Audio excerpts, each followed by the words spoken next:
Before we start today's show, we want to invite you to stick around at the end of the episode to enjoy a preview of a new podcast that premieres on July 14th. As the industry's exclusive cannabis podcast network, MJ Bulls is proud to present Women Leading in Cannabis.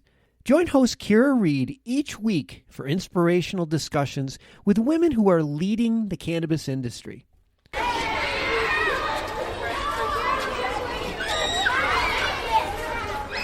For too many years, families of children with devastating illnesses have felt helpless as they watch their child suffer. Today, they're taking matters into their own hands and finally finding relief treating their child with cannabis. This is one family's story.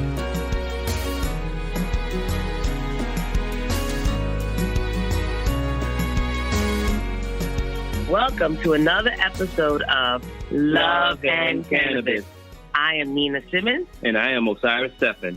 And we are the proud parents of Aiden Stephen. Well, we're talking about in reference to meal planning, dieting. I don't like to use the word diet because of the fact that the idea of dieting kind of gives you this perception that, okay, everything is controlled. It is and it isn't. Especially when you're dealing with a child like in our situation. As you think about, you're dealing with a 2.5, 3-year-old who's going through some, challenges, with the epilepsy. So there are things that you may think that he may or may not eat. But fortunate for us that we had gotten started early in his diet, his meal planning was that when he was 1.5 years, when he was able to start chewing food, I was preparing most of the food because I was a stay-at-home dad at the time.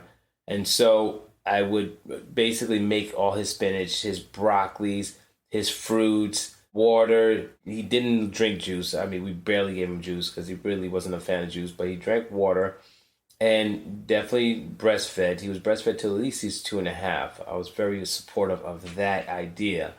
And there was a lot that went into that. It wasn't just a matter of him having breast milk prepared. There was a whole factor that came into that. And I will get into that in a minute.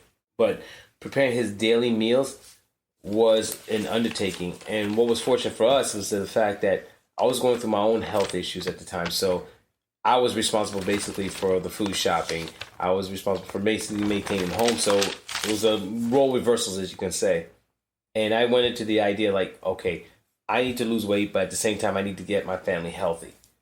So I went through all the cabinet. I did an inventory of the cabinets. What was in the cabinets? What food did eat, or what we didn't eat, and what we didn't need to have in our menu. So I decided to, throw everything out and start from scratch.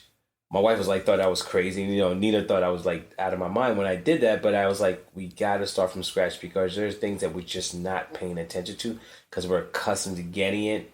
And I think we started getting a habit because of our work schedule of just buying food that was convenient and fast, but yet not healthy.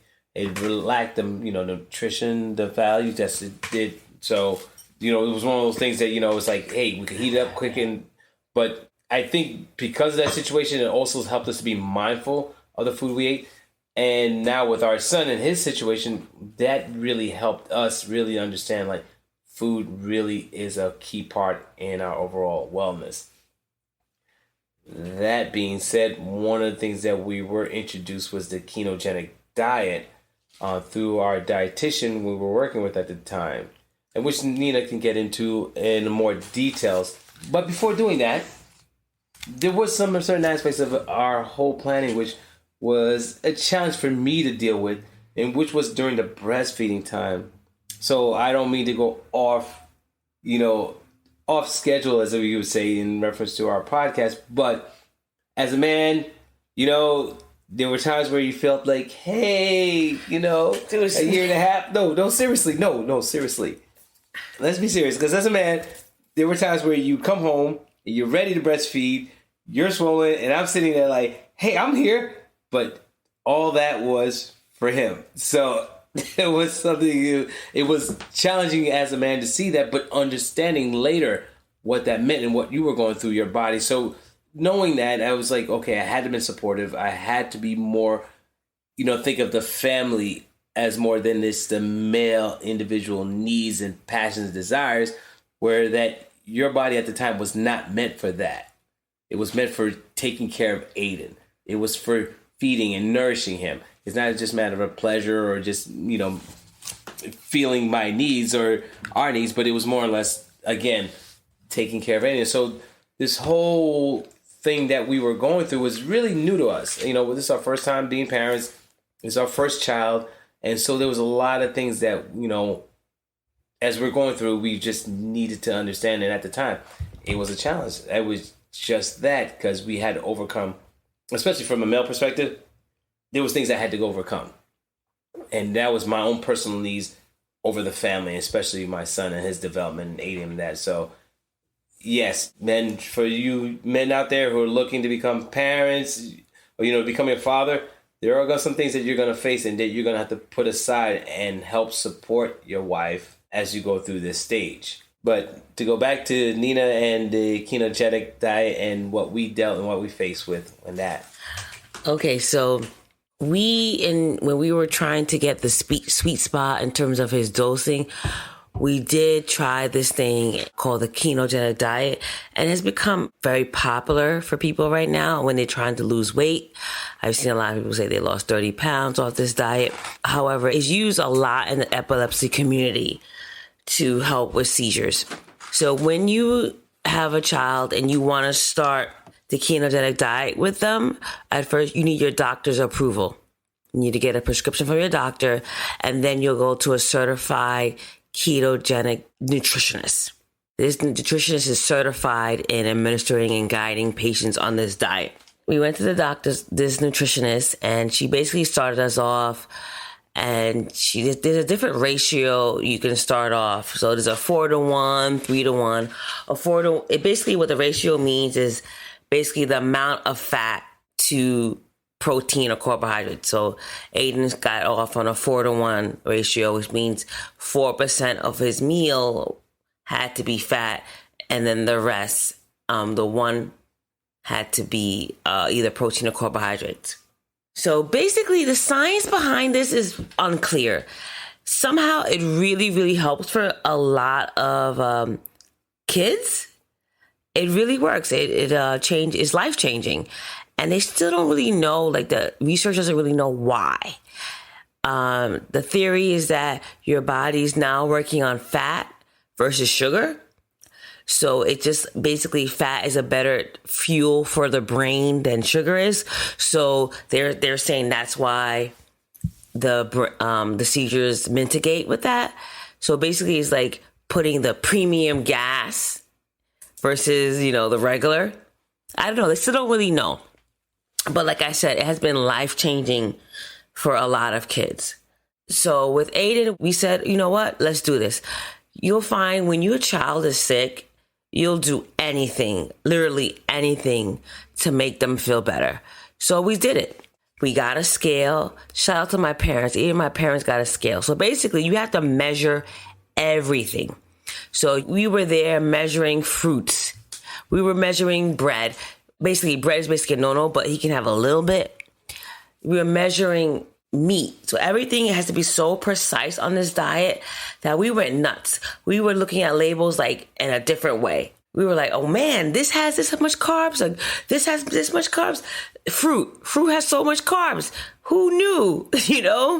We find out that strawberries has the least amount of carbohydrates. So when in the diet, he was able to have more strawberries than he could have a banana. Bananas are basically off limits. So we did that. We measured everything. We did the diet for about 6 months. And that means we basically couldn't go out to eat. We actually did go on vacation on the time we were on the diet. And my parents did the diet to a T. They had the scale. You have to measure everything out because everything has to be according to the ratio that the nutritionist gave you. So basically every meal has to have way more fat than it does protein and carbohydrates. Just to put it simply, think of an expensive restaurant and they give you this little piece of meat and this little piece of potato and a whole lot of this glob that's just sitting there. That's what our son's meal was on a daily basis. It's just pure madness. In fact, the only thing he could actually eat in abundance was pork rinds because it was high in fat, but low on. It had no carbohydrates. It actually has no nutritional value whatsoever. But it has no carbs. But the fact it had no carbs and it had fat, so he needed that for his brain. So if you're going to do this, God bless you. That's what I can say, because it's rough. I mean, if it works for us, it didn't give him enough. It didn't help him, actually. So, actually, I think it made him a little worse. But it made him angry. It made him cranky. He was hungry. He was hungry. Because all the time he was asking for food. You take him to a barbecue, and it's like, why would you torture me like this to bring me a barbecue? I can't have a burger. I can't have a hot dog. God forbid I can even have a sauerkraut, but yet want me at this barbecue. Yeah, so basically sad as a kid. Yeah, it was rough. If it helped him, like made him seizure free, then yeah, we would be doing it right now. But it didn't. So it wasn't, the sacrifice wasn't enough for us to continue. So we did it for 6 months. After the 7th or 8th month, we just continued because it was just too hard. But not to discourage anyone, because some kids is life-changing. And if it is life-changing, then it's totally worth it. But for Aiden, it didn't really change the seizures much. Matter of fact, I remember there was a day where Osiris liked to give Aiden cheat days on his keto diet. Whenever I get a chance. It was bad. He had fries and some kind of chicken nuggets. And actually, he had less seizures that day. So I was like, okay, so I guess... I guess this diet isn't for him. But we did everything. And again, like I said, when you're desperate for your child to get better, we will try anything. And I'm not knocking this diet. It just didn't work for Aiden, but it works for a lot of kids. But that's what I can say about, like, diet is everything. So currently now, Aiden is just basically on a well-balanced diet. We do give him a lot of fat still, avocados, olive oil. Yeah, there's healthy fats. Fish oil. We know that he still needs a healthy fat for his brain. But what worked best for Aiden is to eat everything as much as he wanted. That really was helping him, not so much the ketogenic diet. So for him, we still very much so give him a lot of vegetables. We try to buy organic as much as we can. He does eat meat, but we try to make sure that it's grass-fed. Yes, very expensive. Very expensive. We go to a butcher in Harlem to get a lot of his meats. But it is worth it to us. Oh, yeah. I mean, not to take away from the cost that it was, but I mean, the benefits outweigh the costs, as they would say. It does take some patience. It evolves you as a parent and as an individual, especially when you taking it for granted. When you're going shopping, you're just like, oh, I'm accustomed to getting this, I'm accustomed to that.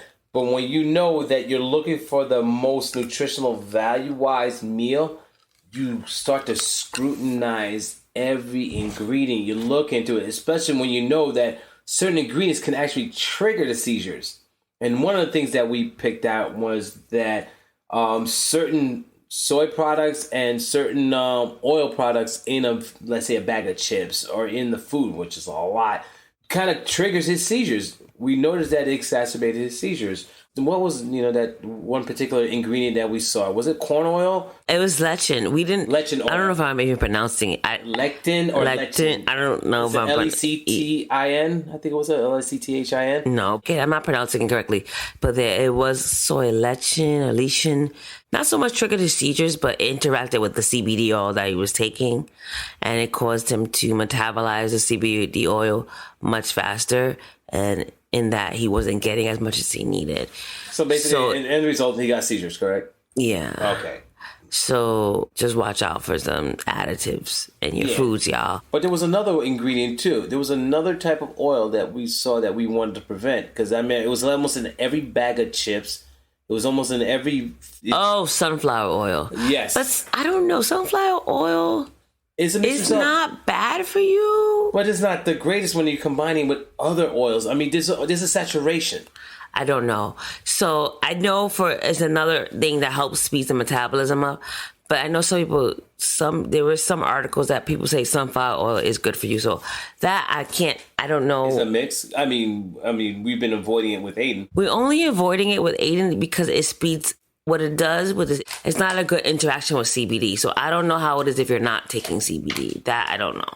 Yeah, we don't know how it works in the body. So that's understandable. But with a child like who's on a CBD and at the same time has a fast metabolism, it's all those things you got to take into consideration. So if you're a parent and you have a child who's going through something, especially it's epilepsy, and you're trying to figure out the meal plan, because I know it's already a challenge for some kids who even may be autistic and have seizures.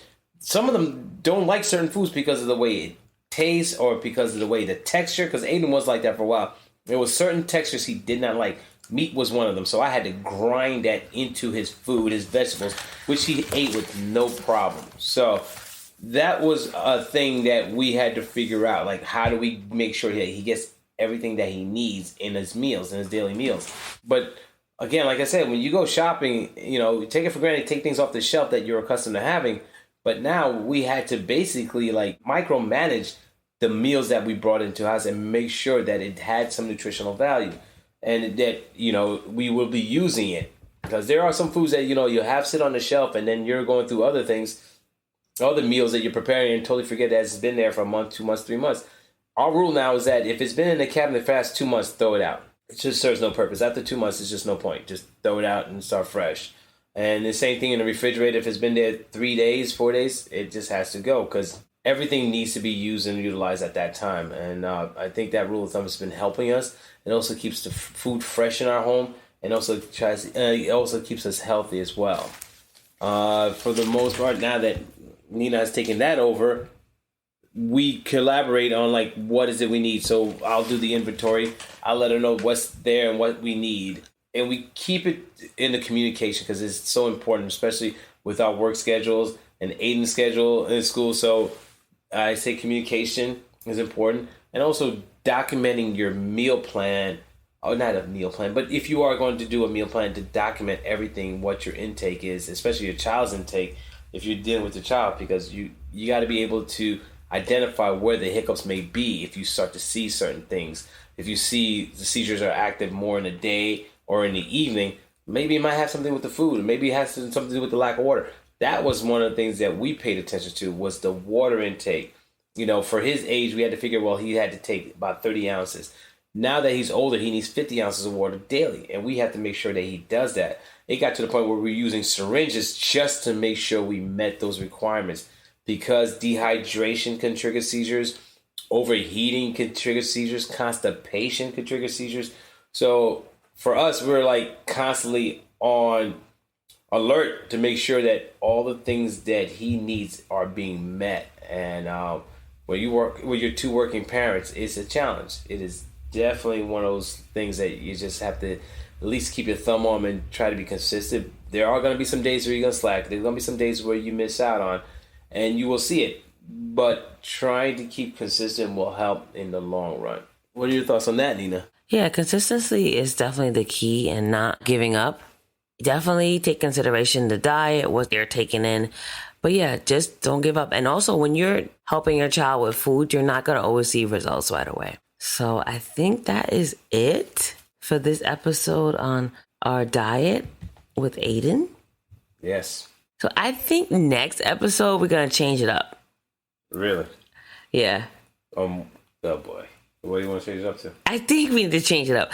I think we're going to start talking about how cannabis has helped us as a couple. Hold on a second. Can we talk about your sexy voice on the radio right now? Because you just like, I think we're just going to talk about cannabis and how it's going to help us next week.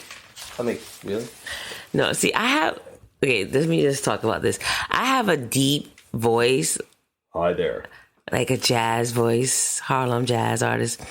So I speak in very different levels. So I try to hide my deep voice, but this is me. Hi there.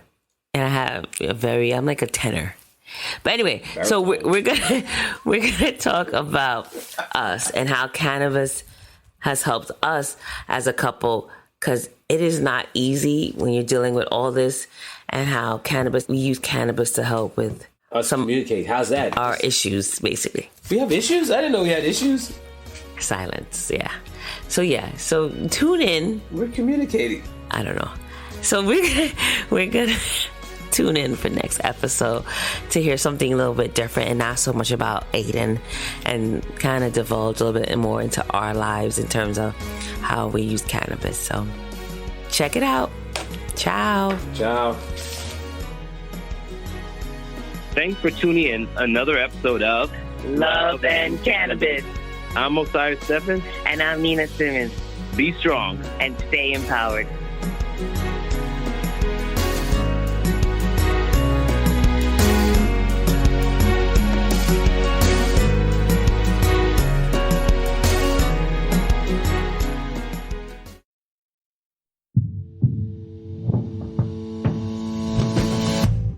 Tell me, boy, you make me so bored. You need to walk the other way. I tell you once more. Please get out of my way. I don't want you no more. We're done here, boy. I know you think you're so fine, but you can't see it. I've been wanting to unwind.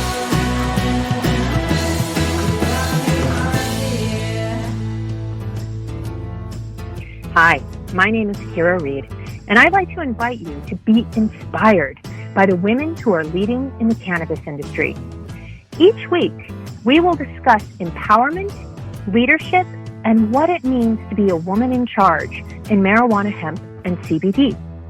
As the founder of the Women Empowered in Cannabis community, I have had the great pleasure to get to know many brilliant and talented women who are CEOs, executives, politicians, advocates, and community leaders that are focused on creating a cannabis economy that is just, fair, and equal.